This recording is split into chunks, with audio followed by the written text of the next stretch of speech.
संगत जी, गुरुजी बहुत कम सत्संग सुनाया करते थे। उन्होंने संगत को ये भी सत्संग सुनाया कि उनसे कभी भी संगत को क्यों कुछ नहीं मांगना चाहिए।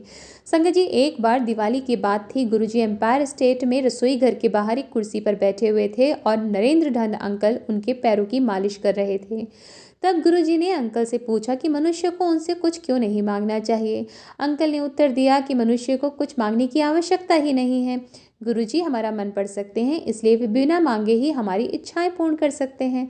तब गुरुजी ने कहा कि जब हम मनुष्य उनसे कुछ मांगते हैं तो चाहे वो हमारे भाग्य में ना हो, तब भी उन्हें भक्त की इच्छा पूरी करनी पड़ती है और वो टेम्परेरी होता है, थोड़े समय की वो प्रसन्नता देती है। पर अगर गुरुजी स्वतः अपने आशीर्वाद के रूप में संगत को कुछ देते हैं तो वो इस जन्म में नहीं बल्कि अगले कई जन्मों में संगत को आनंद देता है।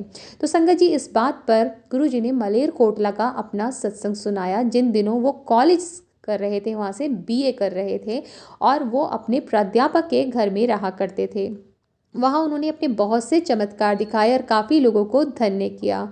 वार्षिक परीक्षा आने वाली थी तो उन्होंने ये तक प्राध्यापक को बता दिया था कि उसमें क्वेश्चंस क्या आने हैं और गुरुजी को उसमें कितने मार्क्स मिलने वाले हैं। वे एक दूसरे को गुरु कहकर पुकारा करते थे। प्राध्यापक की एक पुत्री थी, पर उनकी पत्नी एक पुत्र चाहती थी और वो गुरुजी से जिद करा करती थी कि मुझे पुत्र प्राप्ति का आशीर्वाद दो। गुरुजी ने उनसे कहा कि वो भी उनके पुत्र समान ही हैं, पर वो तो मानने को तैयार ही नहीं थी। तो गुरुजी ने प्राध्यापक से कहा कि उनके भाग्य में पुत्र नहीं है। फिर भी उनकी पत्नी की जिद के कारण उनको पुत्र प्राप्ति का आशीर्वाद दिया है, परंतु उनके पुत्र की आयु मात्र 11 वर्ष की ही होगी। अपने 11वें जन्मदिन पर वह ये संसार छोड़ जाएगा।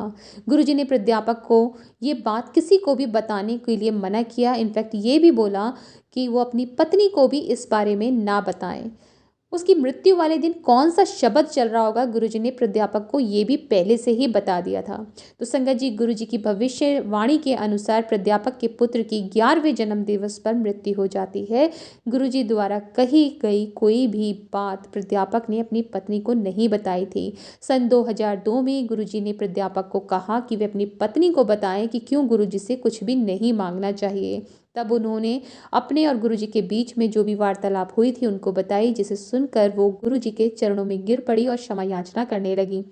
गुरुजी प्राध्यापक से बहुत खुश थे कि उन्होंने अपने वचन का पालन किया और बिना आज्ञा मिले अपनी पत्नी को भी इस बारे में कुछ नहीं बताया।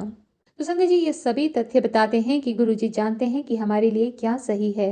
हमारे प्रति उनके स्नेह पर हमें पूर्ण विश्वास होना चाहिए। सब कुछ उनके हाथों में सौंप कर संपूर्ण समर्पण कर देना चाहिए।